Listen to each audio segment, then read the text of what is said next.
The mop dragged across the linoleum at 6 sharp. The sound went swish swish, steady as a metronome, relentless as a heartbeat, like someone scrubbing raw nerves with steel wool. Eleanor Jo opened her eyes. It took her a few seconds to place herself, the white ceiling, the hairline crack in the third tile running from one edge to the other like a dried-up riverbed. Her hand went right, out of habit, reaching for the water glass. Her fingers found the metal bed rail first, cold. The caregivers called it a fall prevention device. Eleanor knew better. It also kept her from getting up on her own. Past the rail, her fingers brushed the rough plastic edge of the nightstand, then the cylindrical shape of the glass. She tried to grip it. Her fingers wouldn't cooperate. The glass wobbled. She pulled her hand back instinctively, and water sloshed onto the plastic surface. She stared at the spill for a moment. A bitter smile crept across her cracked lips. What would it matter if this old bag of bones took a fall? Worst case, she'd trade this room for a more expensive hospital bed. Or a cemetery plot. Same difference.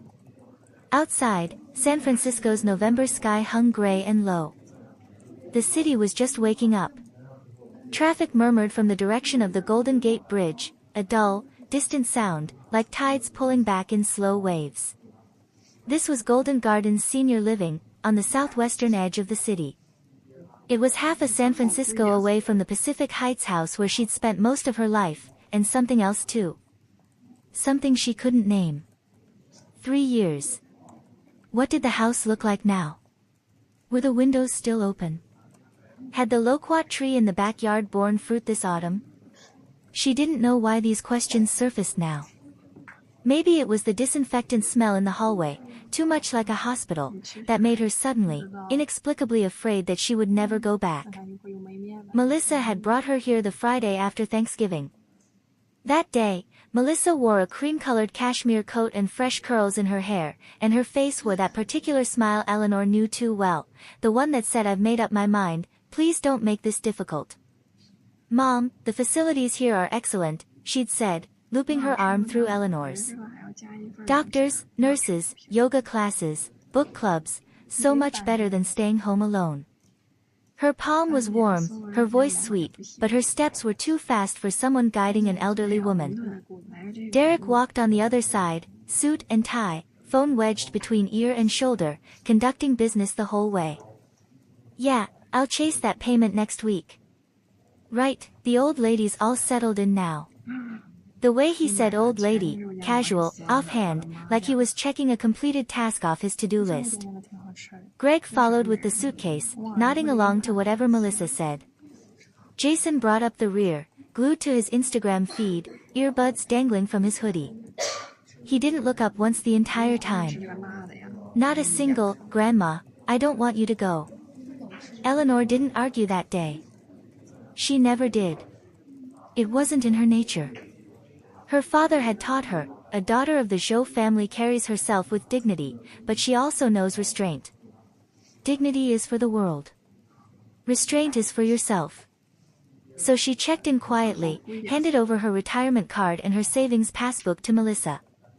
"The rental income from the house, you can hold on to it," she'd said, her voice even. "Just deduct my monthly fees from that." She thought it was temporary. She thought her children were just busy, once things settled down, they'd come get her. She was wrong about everything. 3 years. She'd been home maybe 5 times total, and most of those were just visits to the front door. The first time she asked, Melissa said the house was being renovated, too messy, unsafe. The second time, the lease wasn't up and the tenants wouldn't move. Third time, a burst pipe, first floor under repair. Fourth time, roof replacement, scaffolding everywhere. Every time she tentatively suggested going back, the reasons came back like a door closing in her face, the gap growing narrower with each attempt. Then her phone broke, screen lit up, full signal, but calls wouldn't go out. Melissa took it away to get it fixed. 2 months passed. 3.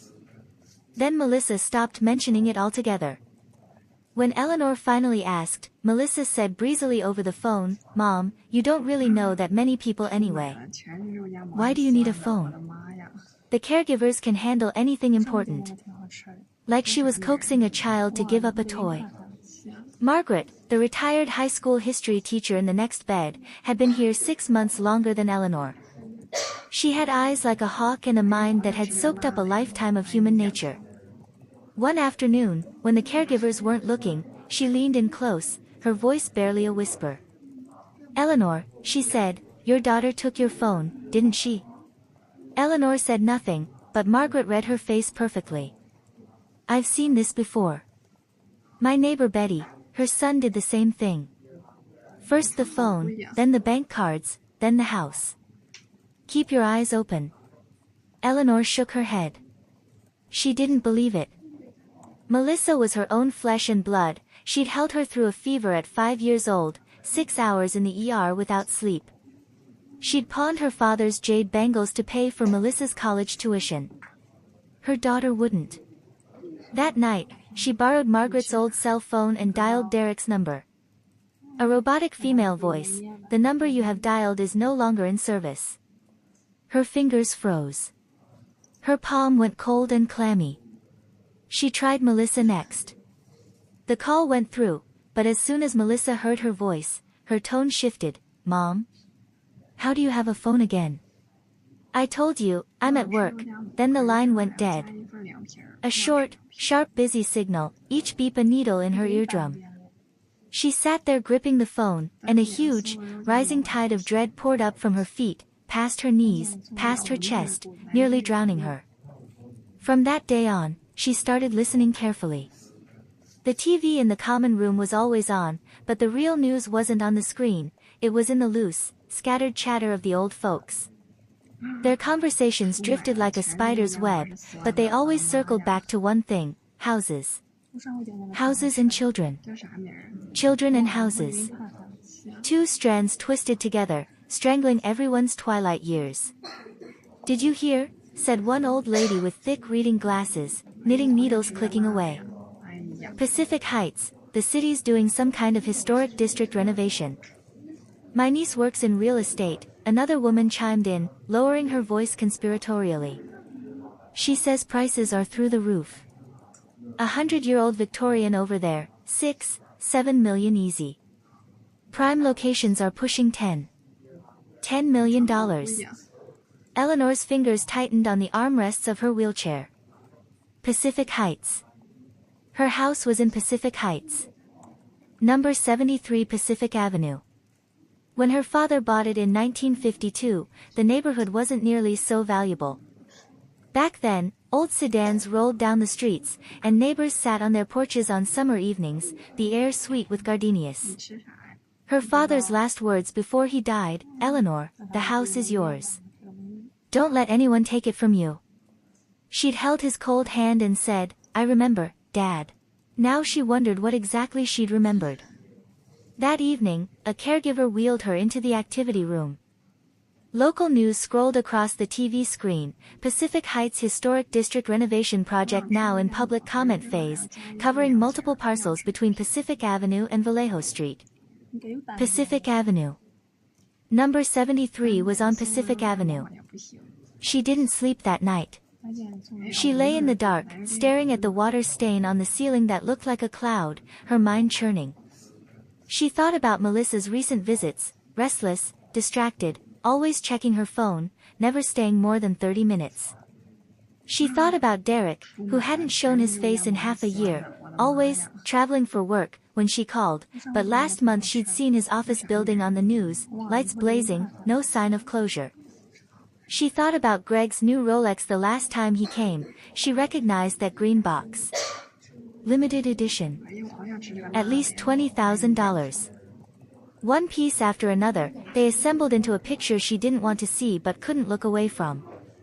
The next morning, during the chaotic shift change, she made her move. She stuffed a pillow under the covers and shaped it to look like someone sleeping. Then she put on that faded navy cardigan, the one her husband Frank had loved best, the collar rubbed thin but still soft against her skin where she could almost feel him, grabbed her oak walking stick, and shuffled, step by silent step, to the back door of the facility. The door was unlocked, used for trash and deliveries. She pushed it open, and the cold November San Francisco wind hit her full in the face, damp and sharp, seeping into her bones. She stood there for a moment, breathing deep. 3 years. The first breath of air beyond the walls. She hailed a taxi, 73 Pacific Avenue, she said, her voice trembling but clear. The driver glanced at her in the rear view, probably thought this tiny old Chinese lady looked peculiar, but he didn't ask questions. The cab stopped at the familiar corner. She paid with cash she'd saved, dollar by dollar, from the snack money Melissa gave her every month. $47.30. Just enough. She got out and stood at the mouth of the alley, frozen. The alley was the same. Cobblestones, potholed and worn. The old cast-iron gas lamps, rust blooming on the poles. Bougainvillea spilling over the garden walls, deep purple blooms clustered thick and heavy. These hadn't changed. But when she reached number 73, she stopped dead. The gate stood wide open. A dump truck sat in the driveway, its bed heaped with construction debris, with splinters, drywall chunks, broken glass. From the front yard came the shriek of a power drill and the dull thud of hammers, each blow landing on her chest. She looked up, and her pupils contracted. The Victorian house she'd lived in for 63 years, her father's pride, with its gingerbread trim and stained glass windows, had been painted a blinding, sterile white. Not off-white, not cream. A cold, clinical white, like an operating room. The stained glass window on the second floor was gone, replaced by a huge double-pane sliding glass door that glared in the afternoon light like an empty, pupilless eye. She stepped through the gate. The ground felt wrong under her feet. She looked down. Her mother's hand-laid cobblestone path had been torn up and replaced with featureless gray cement. The enormous loquat tree, the one her father had planted the year she was born, the one that dripped golden fruit every summer, the one she'd climbed and fallen out of as a girl, laughing as her father picked her up, was gone. In its place stood a brand-new glass sunroom with cheap white plastic chairs, the kind you'd buy in bulk at a big-box store. She pushed open the front door. And stopped, rooted to the spot. The living room was unrecognizable. Her redwood sofa of 40 years, gone. Replaced by a drab modern fabric sectional. The family portrait on the wall, Frank with his arm around her, Melissa and Derek on either side, the loquat tree behind them, gone. In its place, a giant abstract painting she couldn't make sense of, a migraine of clashing colors. Her beloved teak curio cabinet, gone. The little treasures she'd collected from around the world, Japanese lacquer boxes, English porcelain figurines, Mexican silver platters, all gone. In its place, a flat-screen television bigger than a coffin, its dead black screen reflecting the image of a tiny, hunched old woman. Greg stood with his back to her, gesturing at a foreman. He wore a brand-new leather jacket, shiny and stiff, and held a roll of blueprints, and his voice carried a smug authority she'd never heard from him before. That wall, yes, all of it. Knock it through. Open concept, living and dining. Got it? And upstairs, 3 bedrooms into one, walk-in closet, double vanity. My son's getting married this year. This is his wedding house. It has to be done before Christmas. Stop. Eleanor's voice wasn't loud. But those 2 words cut through the noise like a blade. The drill fell silent. The hammers stopped. The workers turned, staring at the small old woman in the faded sweater, leaning on her oak stick. Greg spun around. His face cycled through shock, panic, calculation in less than a second, then settled on that familiar, practiced smile. His mouth curved just the right amount, but his eyes couldn't hide the panic. Mom? Mom? What? How did you get here? How did you get out? This is my house. Eleanor's words came out one by one, chiseled from stone. What are you doing? Greg tossed the blueprints onto the sofa and came toward her, arms open as if to embrace her. She stepped back. He hugged empty air. His arms hung there for an awkward moment, his smile flickered, then he recovered. Mom, listen, it's a surprise. Jason's getting married, you know, and the girl's family wants them to have their own place. We figured, since you're at Golden Gardens anyway, and the house is just sitting empty. Empty. Eleanor's walking stick struck the floor, a dull echo in the cavernous room. When did I ever say this house was empty? It was my father's gift to me. The deed has my name on it. What right do you have? Where's Melissa? Derek? Get them here. Mom, please, just calm down. Greg reached for her arm. She pulled away again. His hand hung in the air, fingers frozen, then slowly dropped. Don't touch me. Her voice had gone very quiet, as soft as a feather settling to the ground, but Greg's whole body went rigid. She turned toward the stairs. The banister was different now. The smooth black walnut rail she'd run her hand along for decades had been ripped out, replaced with stainless steel, cold and institutional. Every step up hurt her knees, but she didn't stop. At the landing, a painting lay discarded on the floor, her father's ink landscape, clear sound of mountains and rivers. The frame was shattered, glass splinters scattered everywhere. She stared at it for 2 seconds, bent to pick it up, and pricked her finger on a shard. A thin line of blood welled up. She ignored it and pushed open her bedroom door. The room was crammed with junk. Her old wardrobe had been shoved into a corner, the door hanging crooked, its shelves empty. Her desk, the one where she'd taught Melissa to write, was overturned, drawers scattered. The bed was piled with cheap throw pillows embroidered with gold, love, letters, and above the headboard, a gaudy gold decal, happily ever after. The window was gone, the one that had once held white lace curtains, replaced by a much larger sliding glass door, like a storefront display. She gripped the doorframe, and the world tilted. From downstairs, Greg's voice, low but sharp with barely contained fury, "Get over here now. Your mother got out. She's at the house right now, yes, 73. How the hell should I know how she got out? Just come." Her vision blurred. She reached for something to hold and grasped only air. Her knees gave way, and she folded to the floor, slowly, silently, like a puppet whose strings had been cut. In her last conscious second, she heard footsteps charging up the stairs, Melissa's scream, "Mom! Mom, what's wrong?" Derek yelling at someone, "I told you we shouldn't have rushed this. Now look." Then the sound receded like a retreating tide, and she sank into darkness. She woke in her bed at Golden Gardens. Evening light filtered through the window. The room smelled strongly of medicine, and an 4 lines snaked from a bag of saline into the vein on her right hand. The air was thick and smoky. Someone had been smoking in here, more than one cigarette. Melissa sat by the bed, eyes red and swollen. But Eleanor could read her daughter's face, the tightness at the corners of her mouth, the evasive flicker in her pupils. That wasn't guilt. That was irritation. The frustration of a disrupted plan.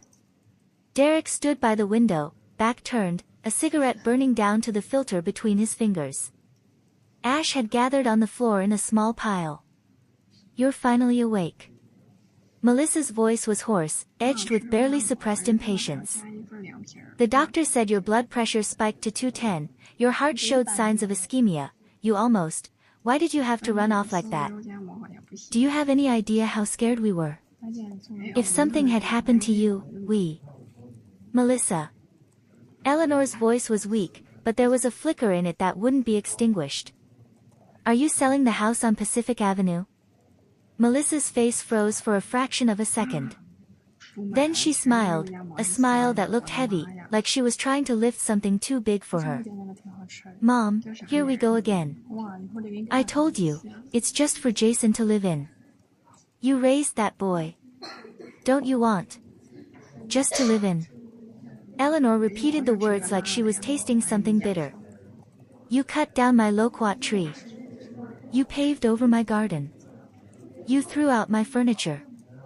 You trampled my father's painting. And you call that just living there? Greg said the house was sitting empty. In your eyes, am I already dead? Mom. Derek turned around, brows knotted, the ash from his cigarette falling onto the bedsheet. He didn't bother to brush it off. Can you please not be so dramatic? That old house is damp and cold, you couldn't live there by yourself. We got you the best room at Golden Gardens, full-time care, nutritious meals, what more do you want? The house is just sitting there. Why shouldn't the younger generation use it? Besides, don't you want to see your great-grandchildren? Eleanor slowly turned her head to look at her two children. Melissa's makeup was immaculate, perfect mascara, this season's dusty rose lipstick. Derek's suit was custom-tailored, platinum cufflinks at his wrists. They were thriving, polished, successful. And here they stood, looking at her with expressions that said we're doing this for you, as if she were an unreasonable child, an ungrateful old woman. That faint, condescending look, she'd seen it on other people's faces, but never thought she'd see it on her own children's. The house was my father's legacy to me, she said, her voice quiet but each word landing like a stone. The deed has my name on it, Eleanor Jo. I've signed no transfer, no authorization. Whoever touched that house, whoever changed it, put it back the way it was. Mom, Melissa's voice softened, almost cajoling, like when she was a child asking for a toy, we're family. What's yours is ours. What's ours is Jason's. Why do you have to draw lines like this? The girl's family won't let them marry without their own place. You don't want your grandson to end up alone, do you? Whether he marries or not has nothing to do with me. Eleanor felt her chest cool and harden like iron, each word was a hot spark struck from that iron. I raised you. I helped raise Jason. That was my gift to you, my love, freely given. My house is my retirement, my root. You're trying to pull up my root and lay it down for your child. Did you ask me? Melissa's smile vanished. Mom, be reasonable. The house is half renovated, we've sunk tens of thousands into it, and now you say no? You're deliberately trying to make things hard for this whole family. Family? Eleanor laughed, dry and hollow. When you put me in here, did you think of family? When you took away my phone and cut me off, did you think of family? When you tore my house apart, did you think of family? The room went so quiet she could hear the saline bag dripping, drip, drip, drip, as time itself was leaking away. Derek stubbed his cigarette out on the windowsill, hard. Mom, think carefully. If you push this, who's going to take care of you when you're old and sick? Do you really want to go there? Eleanor closed her eyes. Just go. I'm tired. She heard them stand, heard Melissa's heels clicking away across the floor, one step at a time. Derek muttered something at the door, low and irritated, but she didn't catch it and didn't want to. Then the door shut, and the room was quiet again, only the drip of the four. She lay still for a long time. The darkness crept back, but it was different this time. Instead of her father's face, she saw her own young face, standing under the loquat tree in a flowered dress, laughing until her eyes curved into crescents. The day she'd first held that key. The day she'd thought holding a house meant holding the whole world. She opened her eyes. In the cloudy lenses, something had kindled. Small, but hot. A coal fanned red by wind. The next day, when Li Chin the caregiver brought her medication, Eleanor took her hand. The hand that gripped hers was thin and bony, but its grasp was fierce. Li Chin blinked down at her, a young Chinese-American woman in her 20s, round face, clear eyes. Li, Eleanor said, her voice flat, each word carefully articulated, they took my phone. Can you help me? I need a lawyer. In her 2 years at this facility, she'd seen plenty of old folks, resigned to their fate, shipped in by their children, slowly wilting, and finally wheeled out in a box. She'd never heard an old person say, lawyer. She hesitated a few seconds, looking down at this tiny, white-haired woman. There was something in Eleanor's eyes that reminded Li Chin of her own grandmother, the same stubbornness, the same light that kept burning even after swallowing all the bitterness. She nodded.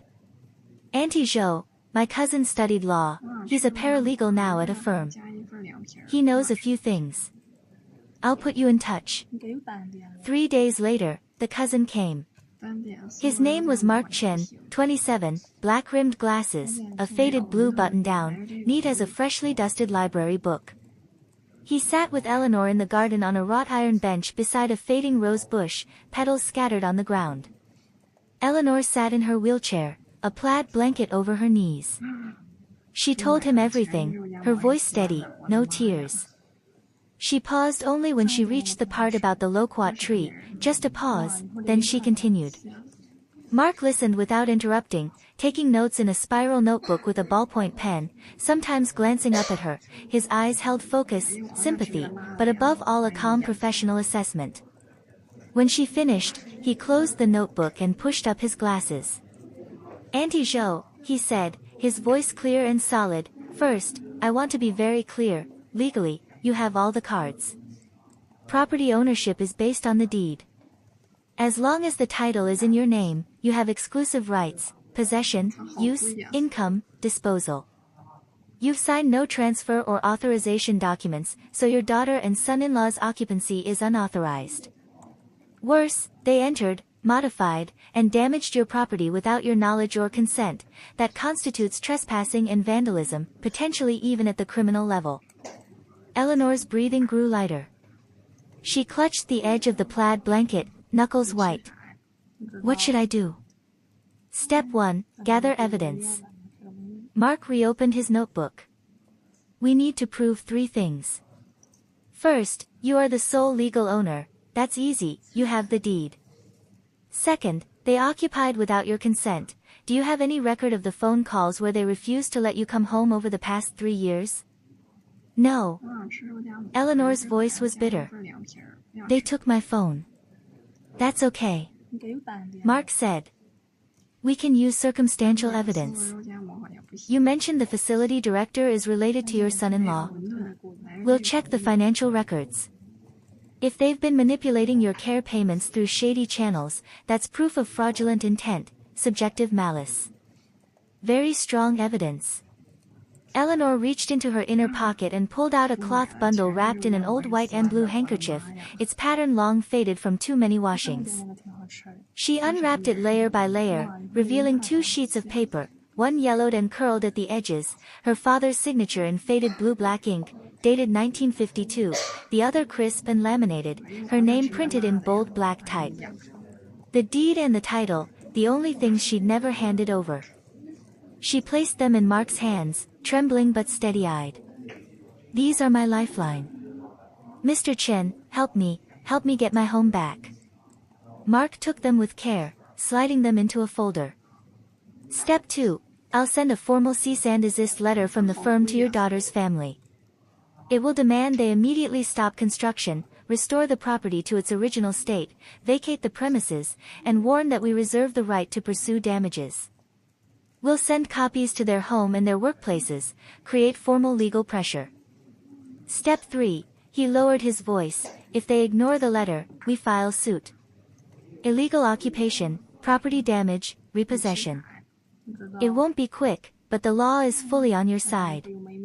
Also, he paused, adjusting his glasses, I recommend you get a psychiatric evaluation. In case they try the she's mentally incompetent and being manipulated defense. Eleanor remembered Derek's words in the bedroom, she's old, she's not in her right mind. She gripped the blanket tighter. Do it. Right away. Over the next few weeks, Eleanor became a different person. She stopped staring out the window in silence. She borrowed Margaret's old Nokia, the keypad numbers worn smooth, and secretly photographed the bruises on her arm, left by the caregiver's hands when she tried to get up on her own. She recorded snippets of Melissa's visits, fuzzy but clear enough to catch the key words, house, renovation, appraisal. She even learned to use the phone's voice recorder, saving every conversation with Melissa, organized by date. Mark put her in touch with an investigative firm. 2 weeks later, a report arrived, a paper trail of management consulting fees flowing from Eleanor's accounts to a shell company registered under Melissa's name, then back to Melissa's personal accounts as shareholder dividends. Small amounts, but the pattern was unmistakable. 3 years without a break, totaling almost $40,000. She reviewed the report 3 times, then tucked it into the folder with the deeds, the photos, the transcripts. Every piece was a brick, and she was building a wall her daughter wouldn't climb. The following Wednesday, Melissa came again. She wore her old winning smile, the one Eleanor knew so well, the one that said I'm about to get what I want. She peeled an apple in one long, unbroken spiral and held it out. Mom, I've been thinking, she said, bright and breezy like they were discussing the weather, we finish fixing up the house and bring you home. You'll have the brightest room, south-facing, perfect sunlight. We'll be 4 generations under one roof, and you can teach all those nursery rhymes to Jason's kids. Wouldn't that be wonderful? Eleanor didn't take the apple. Instead, she reached under her pillow and pulled out a manila envelope, holding it out flat. Melissa's smile didn't falter. She took it, tore it open casually, and then her expression dropped like porcelain off a high shelf. First a hairline crack, then a spiderweb of fractures, then the whole thing shattered. Mom, what is this? Her voice went shrill, a string snapped. Cease and desist, Eleanor said, her voice a sheet of ice. Read it carefully. Melissa looked down. The letter's language was cold and formal. On behalf of Eleanor Zhou, sole legal owner of 73 Pacific Avenue, Title No. SF 1952-073, this firm hereby demands that Melissa Chan, Greg Chan, Derek Shaw, and Jason Chan immediately cease and desist from all illegal occupation and damage to said property. Melissa's hands shook, the paper rattling. You hired a lawyer. You hired a lawyer against your own daughter. Mom, are you insane? Do you have any idea what this will do to this family? Eleanor sat up straight in bed, her back ramrod stiff. I hired a lawyer against someone who stole my house. Who it happens to be, that's your choice. The cease and desist was a stone dropped into still water. Ripples spread fast. In the living room of Melissa's own house, a place Eleanor would never recognize now, Greg tore the letter to shreds. Paper snowflakes drifted onto the carpet, the coffee table, the unopened espresso machine. His face had gone purple, veins thick on his neck. That old hag, he bellowed. We give her everything, and she bites us. A lawyer's letter, who's she kidding? I'm not moving. What's she going to do, have us arrested? Derek came in from the airport, travel-worn, tie crooked, suitcase still at the door. He lit up before he'd even taken off his coat. Sis, what the hell happened? We had a plan, wait till she dies, the house is ours. Why'd you rush this? Now I've got a cease and desist at my office, everyone's looking at me funny. Why did I rush? Melissa's voice pitched upward. Maybe because your wife's been on my back for months about getting a house for Jason. You know exactly how much pressure she's been putting on. Stop fighting. Greg slammed the table, rattling cups and plates. Focus. She's a nearly 80-year-old woman in a nursing home. What's she really going to do? We just don't move. What's she going to do? Call the cops? Exactly, we stall. Derek stubbed out his cigarette. We ignore her. If she actually files, we say she's mentally unstable, somebody put her up to it. Get some relatives to swear she's senile. Who's going to believe an old woman? And public opinion. Greg's eyes narrowed. We'll turn family and friends, post in community groups, say she's an ungrateful old woman trying to destroy her own grandson's future. Make everyone side with us. She's alone, she can't fight that. 3 strategies, deny, delay, and drown her in bad press. That same afternoon, Greg hired 2 more workers and pushed construction even harder. He replaced the front door with a new electronic fingerprint lock, coded only to the 4 of them. He installed a brass plaque at the gate, Jason and Emily's love nest, gleaming bright for all the world to see. But they underestimated one thing. They underestimated what a mother's broken heart could turn into. It wasn't anger. It wasn't hatred. It was something heavier, the grip of a woman who'd been uprooted and discovered she still had hands to claw her way back into the soil. Mark Chen filed suit in San Francisco County Superior Court. He'd drafted the complaint himself, 3 late nights in his office, double-checking every law, every figure, every date. On the day it was filed, he called Eleanor with just 3 words, "Auntie Zhou, we've begun." The prayer for relief had 3 parts. First, that defendants Melissa Chan, Greg Chan, Derek Shaw, and Jason Chan immediately vacate 73 Pacific Avenue.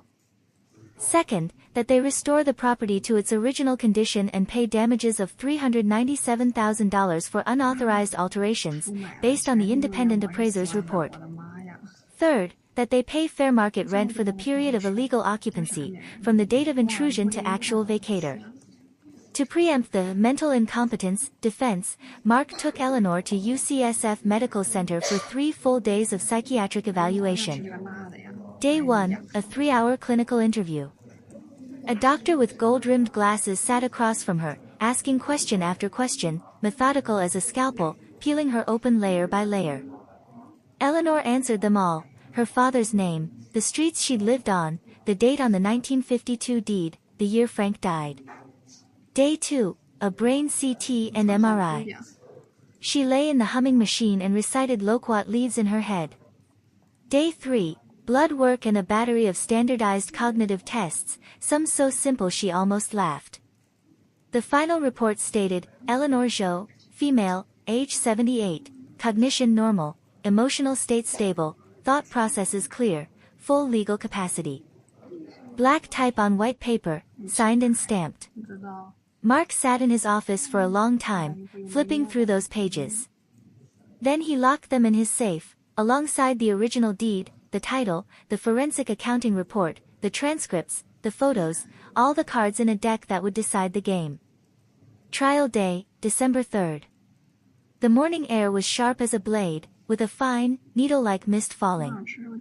The San Francisco County Superior Court stood gray and imposing, a granite fortress on a wet, glistening street. Eleanor wore her dark blue wool coat, the last one Frank bought her, the cuffs pilled with age. Her hair was pinned back neatly with a black clip. She looked dignified, clean, ready. Mark pushed her wheelchair through the courthouse doors. Li Chen had taken the day off to accompany her. Her hands trembled slightly as she pushed, but she pushed steady. Melissa's family came too. Greg in his black leather jacket, that arrogant smirk firmly in place, smoking on the steps, the mist diffusing the smoke into a thin haze. Derek in a suit, but his eyes were bloodshot, like he hadn't slept in days. Melissa in a camel coat, eyes red, whispering tearfully to 2 relatives, dabbing at her eyes with the back of her hand. Jason at the very back, hoodie on, hood up, hands deep in his pockets, head down, he hadn't looked up once. He'd lost weight, his cheekbones jutted out sharply, his skin a sickly gray. 30-odd people filled the gallery, neighbors, old colleagues, a few local reporters with cameras and recorders in the back row. The gavel struck. The judge entered. Mark rose. He wore his best navy suit, tie straight as an arrow, collar crisp. A thick stack of documents, bound with black binder clips, rested in his hands. Your Honor, I appear on behalf of Eleanor Zhou in the matter of Zhou versus Chan, Shaw, and Chen, concerning the disputed ownership and possession of 73 Pacific Avenue. He presented the deed and title first, projected onto the screen. Bold black lettering, Eleanor's name clear, her father's signature alongside it, 2 names standing together across 60 years. Under California law, property ownership is determined by title record. Eleanor Zhou has held sole title to this property since 1960. Without her written consent, any occupancy, use, or alteration of the property is illegal. Then came the second exhibit. Left side, old photos of 73 Pacific Avenue, the stained glass gleaming in sunlight, the ornate gingerbread eaves, the rose garden bursting with color, the loquat tree shading the backyard, the redwood sofa warm and polished, the curio cabinet filled with treasures. Right side, the same angles in recent photos, the dead white paint, the cold aluminum windows, the gray concrete where roses had grown, the sawed-off stump, the shattered remnants of old furniture. The contrast was brutal. Someone in the gallery gasped. An elderly woman in the front row covered her mouth. "Your Honor, look at these images," Mark said, his voice weighted with restrained outrage. This was a home, a living, breathing home where a family's memories accumulated over 63 years. The defendants, without Eleanor Zhou's knowledge, without her consent, and against her explicit objection, forcibly entered and erased nearly every trace of that home. The loquat tree, planted by the plaintiff's father in the year she was born, older than the plaintiff herself, was cut down. The rose garden, cultivated by her mother, each plant carefully tended, was paved over. Her father's heirlooms were broken and discarded. Her husband's belongings were thrown in the trash. Her life's history was methodically, systematically erased. A murmur rippled through the courtroom. Mark pressed on. He introduced the third exhibit, the full paper trail of money flowing from Eleanor's accounts to Melissa's shell company. This was not taking care of a house, Your Honor. This was a premeditated, organized land grab. They put the plaintiff in a nursing home, cut off her communications, siphoned her assets, and while she was trapped, they strip-mined her home. Step by step, calculated. This isn't a family dispute. This is organized theft. The defendant's table, Greg had gone from purple to ashen, his lips trembling. Derek stared at the table, unmoving, fists clenched on his knees. Melissa's shoulders shook, she bit her lower lip until it turned white. The defense counsel rose, a tailored man with slicked back hair, every expression rehearsed. Your Honor, the defendants are the plaintiff's direct descendants. The plaintiff is elderly and living in a care facility, with limited knowledge of her property's condition. The defendants acted in good faith to renovate a deteriorating structure, intending to make it suitable for the plaintiff's eventual return. The plaintiff has been unduly influenced by third parties. We respectfully request that this court dismiss the action in the interest of family harmony and filial piety. Mark was on his feet before the lawyer finished. Your Honor, good faith is not a license for illegal conduct. If the defendants acted in good faith, why didn't they tell the plaintiff? Why didn't they ask for her consent? Why did they take her phone? Why did they refuse every request she made to visit?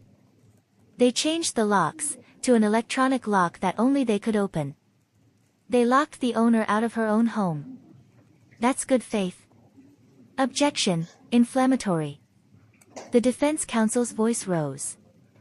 Overruled. The judge rapped his gavel. Plaintiff's counsel may proceed, but watch your language. Mark nodded. Before sitting, he looked at Eleanor. She sat straight in her wheelchair, hands folded on her lap, her gaze fixed calmly ahead, like a tree that had weathered the wind. Then the judge turned to Eleanor. Plaintiff, would you like to speak? All eyes converged on her. The gallery held its breath. Reporters' pens froze midair. Mark walked over and bent down. Auntie Zhou, do you need help standing? She shook her head. She gripped the armrests of her wheelchair and pushed herself up, slowly, inch by inch. Her knees shook, her legs felt like lead. But she stood. She gripped the edge of the table, her hands thin as dry twigs, knobby and bony, but they held tight. She spoke. Her voice was not loud, but in the perfect silence of the courtroom, each word dropped like a stone into deep water, clear and weighty. Your Honor, I am 78 years old. I married into this family at 18. I lived in that house for 63 years. My entire youth, my sweat, my joys, my sorrows, all buried beneath that loquat tree. My husband died young. I raised 2 children alone. When my daughter needed college tuition, I sold the jade bracelets my mother left me. When my son wanted to start a business, I gave him all my retirement savings. I never complained. Because they were my flesh and blood, I thought what I gave them was simply what a mother gives. Her voice began to tremble, her lips, the wrinkles at her eyes. She stopped, drew a long breath, gripped the table harder, and continued. Then I got old. Useless. They said the old house wasn't safe for me, that I should go to a nursing home. My heart ached, but I didn't argue. I didn't want to be a burden. I thought they were being filial, I thought they truly cared about me. But then I found out they'd sent me away just to clear the house. They took my phone so I couldn't reach anyone. They changed the locks so I couldn't get back in. They cut down my tree, paved over my garden, smashed my furniture, threw away my things. They told people I was senile, that I'd been tricked, but Your Honor, I am not senile. I remember clearly, that house is my father's legacy. The deed has my name on it. For 63 years, I paid the property tax every month. I had the termite inspection done every year. I guarded that house as if it were my own life. The tears came at last. She didn't wipe them. They ran down her wrinkled cheeks and dropped onto the front of her navy coat, darkening the wool in small round spots. Someone in the gallery was sobbing softly. The elderly woman in the front row was dabbing her eyes. I'm not a greedy person. I never wanted to fight anyone for money. But that house, it's the last thing in this world that is entirely mine. It's the last memory my father, my mother, my husband left me. When I close my eyes, I can still see my father reading the newspaper on the front porch. I can still smell my mother's soup. And they destroyed all of that, erased all of it. She stopped, wiped her face with her sleeve. When she looked up again, her voice still trembled, but now there was something else in it, something hard, something unbreakable, something that would not bend. She looked at the judge, said nothing more. After a few seconds, she lowered herself slowly, slowly back into her wheelchair. Her knees made a small sound as they settled, like an old branch finally holding the weight. The courtroom was very quiet for a long time. 2 weeks later, the ruling arrived, the longest letter Eleanor had ever received. 11 full pages, dense with legal language, the paper rough against her fingers. Mark read it to her over the phone, one paragraph at a time. She gripped the receiver, her palm sweating. First, defendants Melissa Chan, Greg Chan, Derek Shaw, and Jason Chan shall vacate 73 Pacific Avenue within 15 days of this judgment, removing all possessions and yielding possession to the plaintiff, Eleanor Zhou. Second, defendants shall restore the property to its prior condition within 30 days, removing all unauthorized additions and alterations, including the sunroom, replacement windows, and the demolished interior wall, with all costs of restoration to be borne by defendants. Third, defendants shall pay compensatory damages for property damage and loss of personal property in the amount of $324,600. Fourth, defendants shall pay illegal occupancy fees at market rate for the property's location. The period of unauthorized occupation is determined to be 3 years and 2 months, totaling $304,000. Mark paused. She heard paper rustling.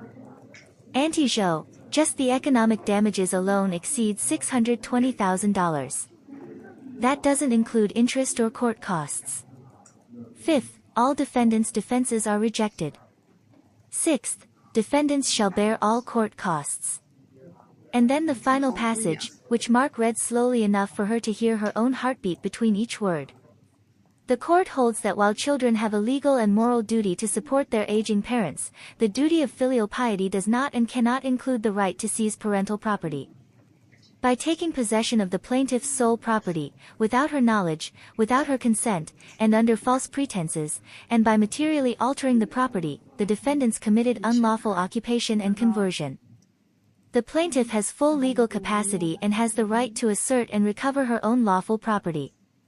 Her claim is supported by the law and is hereby granted. Property rights are among the most fundamental of all human rights. The law protects every citizen's lawful property from encroachment, regardless of who the encroacher may be. Age does not extinguish rights, and family ties are not a shield for illegal acts. Eleanor was silent for a long time, the phone pressed to her ear. Outside, the sky was overcast, but she felt sunlight coming in from somewhere. Then she said, "Mark, could you print that last part out for me? I want to put it on the wall." On the day the judgment arrived at Melissa's house, Greg threw the document on the floor and went berserk. He screamed curses, pointing at everyone in the room, from Melissa to Derek to Jason, finally even himself.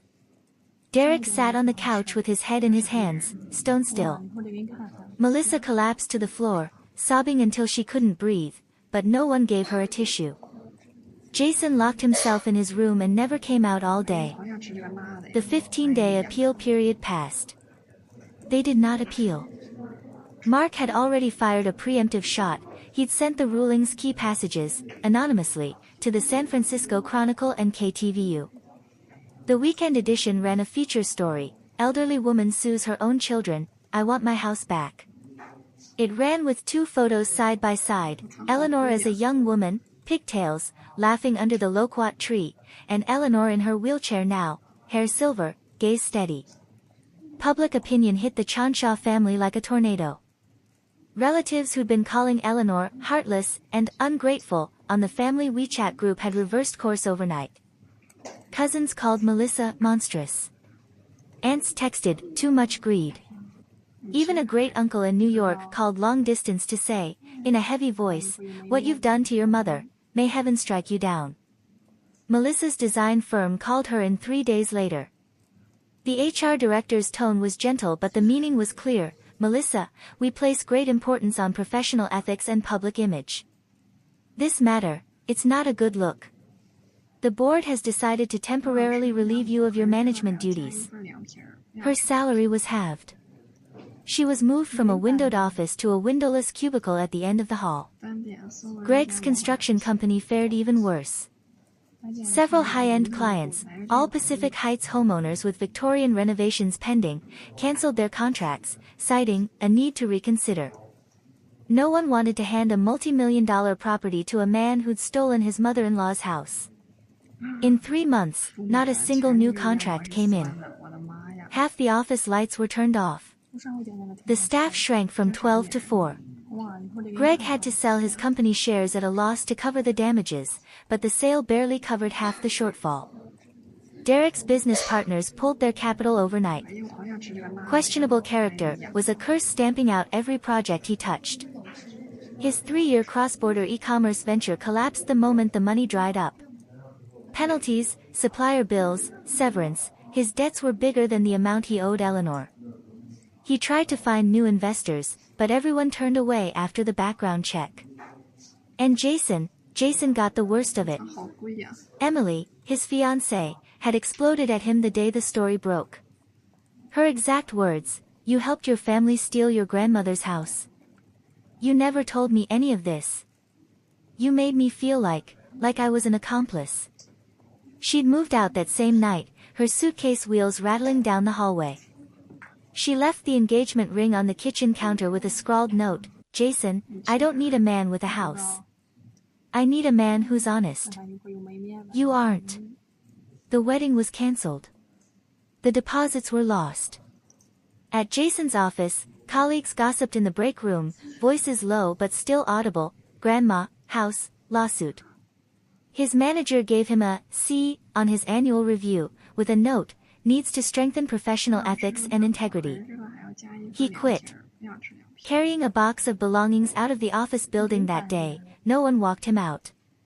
But every new job application went nowhere, background checks stopped him cold.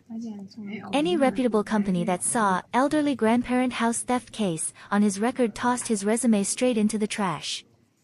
In 2 months, they went from a respected middle-class San Francisco family to neighborhood pariahs.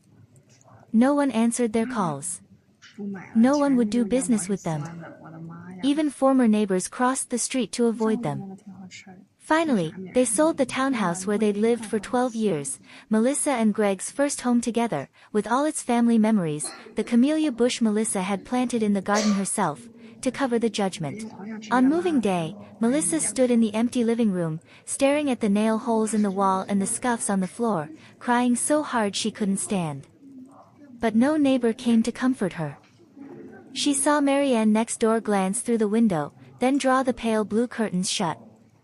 The family of 4 wound up in a cramped rental in a Bay Area suburb, less than 400 square feet, 2 bedrooms, walls thin as paper. A yellow water stain on the ceiling, shaped like a cloud, watched them every morning when they opened their eyes. Greg drank every day after that, whiskey, beer, whatever was cheap.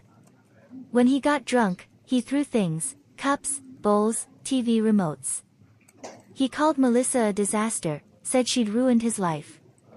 One night he hit her shoulder with a bottle, leaving a huge bruise. She called the police, but they just mediated and left. Greg had turned back into the mild-mannered husband the moment they arrived. Derek vanished. His last text to Melissa, "Sis, I'm gone. Don't look for me." Then the number went dead. Social accounts deleted. Like a drop of water evaporated into thin air. Jason locked himself in his room and barely emerged. He lost 20 pounds, his cheekbones jutted out, his eyes were hollow. The vibrant young man who'd once held court at Thanksgiving dinner had become a silent, ghost-like shadow. The curtains were always drawn. Eleanor didn't ask about any of this. But news drifted in like wind. Margaret told her over the phone, Li Chen mentioned it when she came with medicine, even Mark said once, offhand, "They're not doing well." She sat by the window and watched the plane tree outside, March now, spring beginning. New leaves were sprouting, clusters of pale green trembling in the breeze. She watched for a while, then said softly, "What you sow, you reap." And she let it go. On a Saturday morning in late March, Eleanor went back to 73 Pacific Avenue, not running away this time, but riding in Mark's car, parked squarely across the street. She didn't get out right away. She looked at the house through the window. The new fingerprint lock on the door had been pried off, leaving rough scratches around the strike plate. Greg, his face dark, and Derek, who'd reappeared from wherever he'd gone, gaunt and unshaven, were loading a rental truck with furniture. Sofas, bed frames, cheap Instagram-style pieces, one after another, dull thuds into the truck bed. Cardboard boxes and plastic bags piled in the yard, some bursting open, clothes spilling out. Melissa stood at the doorway, her makeup a ruin, black mascara streaking down her face, lipstick faded, her bare face pale and raw. When she saw Eleanor step out of the car, she looked over, then quickly turned away, shoulders heaving. Jason walked out carrying a cardboard box. Inside, scattered mementos, trophies, photo albums, old sneakers, a faded baby onesie. He stopped in front of Eleanor. He wouldn't meet her eyes. She could see only his part and the sharp angle of his jaw. He'd lost so much weight. "Grandma." His voice was barely audible, nearly lost in the wind. "I'm sorry." Eleanor looked at him. The grandson she'd held in her arms, kept vigil over through his fevers, stayed up whole nights with him in her lap. His fevered little face, flushed red, she'd cried all night in the emergency room. Now he stood before her like a sapling beaten down by a storm. So many things she could have said. How could you do that? You broke your grandmother's heart. If you just stopped your mother. Instead, she just waved her hand gently, like brushing away a dead leaf. "Go on," she said. Jason's eyes reddened. He carried the box quickly toward the truck, never looking back. As he climbed onto the truck bed, his knee struck the side panel with a dull thud. He didn't stop to rub it. He disappeared into the back. The sunroom in the yard had been dismantled, revealing the concrete beneath. The stump of the loquat tree still stood, the concentric rings of its cross-section, like tree rings sawed in half.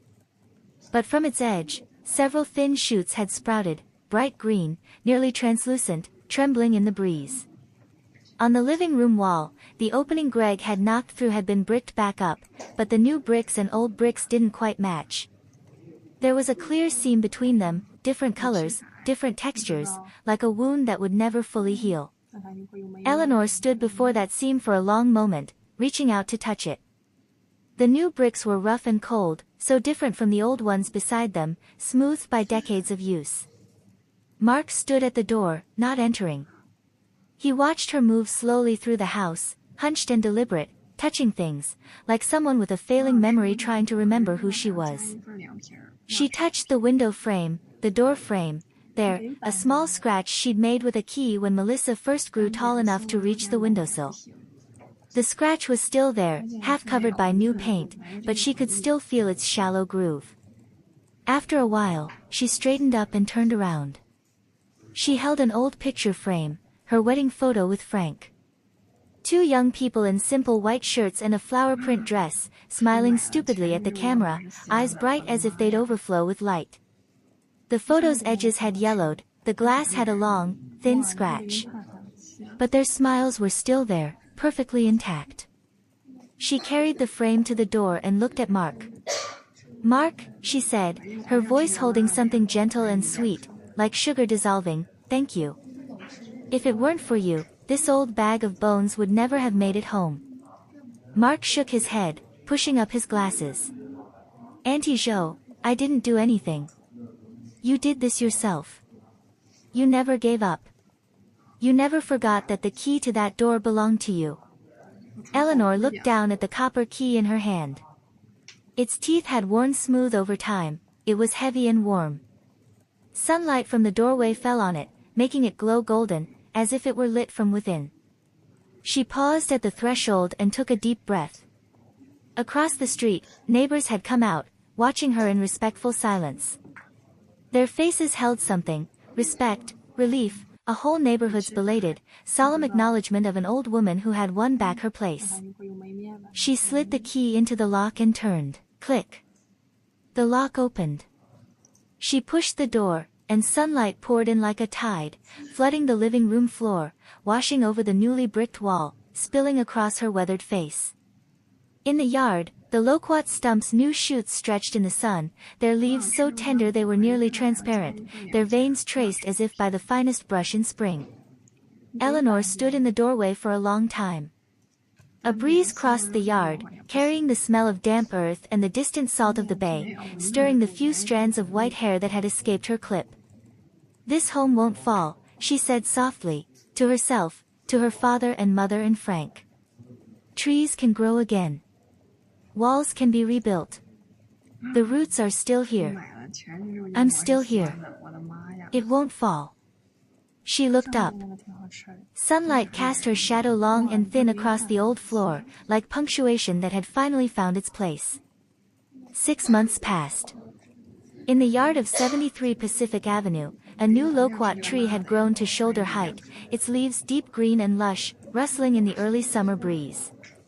Eleanor sat in a wicker chair beneath it, in a pale blue cotton shirt with a small silver brooch at the collar, her mother's. She held a cup of pu'er tea, its amber liquid steaming in the sun. Old friends sat around her, chatting and laughing, their voices dotting the garden like scattered petals. The house had been restored. The walls were a soft cream, and the stained glass windows had been rebuilt. When sun filtered through them, it scattered red, blue, and gold across the floor like gems. The roof was done in dark gray slate, matching the neighboring houses. Mark had found a specialist, a white-haired British architect who'd worked on historic houses in San Francisco for 30 years. He'd spent months restoring the broken details, where original pieces couldn't be salvaged, he'd substituted similar reclaimed materials. It wasn't identical, but it was, unmistakably, a home again. Every weekend, Eleanor invited old friends for tea. She laughed more easily now, her voice had grown stronger, she even walked faster, still with a cane, but steadier than she'd ever been at Golden Gardens. One day, the neighborhood association invited her to speak at a family values event. She stood at the podium in the community center, facing a crowd of 30 or 40, young, middle-aged, a few elders like herself. She wore a light gray cardigan, her hair neatly combed, no notes in hand. She gripped the podium's edge for a few seconds, scanning the faces. She said something that ended up in the community newsletter, where it stayed on the bulletin board for a long time. I've suffered in this life. I've been deceived, and I've been hurt by my own blood. But I've never regretted one thing, standing up for my home. Not because it's worth money, but because if you can't hold on to your own home, what's left to hold on to? My father told me, a house is not just bricks and wood, it's where you stand in this world. If you have no place to stand, you're floating through life. I want you younger ones to remember this, your parents' home is your parents' home. You can visit. You can stay. You can bring gifts when you come. But you cannot take it without asking. Filial piety is not a calculation. Family love is not a bargaining chip. If you treat your parents' home like your own ATM, one day you'll find you have nothing left, not even a home. The room was silent for a beat.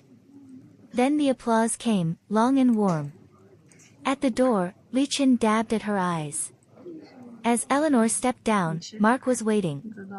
He handed her a glass of warm water and said, "That was wonderful." She took a sip and smiled. "I just said what I've been holding in all these years." She looked out the window. San Francisco's sky was a brilliant blue, sunlight broke through the clouds and gilded the rooftops. Her home was there. The loquat tree she'd planted was growing taller in that light, inch by inch. The tree would grow year by year, bloom more densely each spring. And she could sit in her own yard now, at peace, and live her remaining days the way a tree lives, rooted, upright, reaching for the light, without hurry. Because she knew, no one would ever take this home from her again. The door was locked. The key was in her pocket. Sunlight filled the entire yard.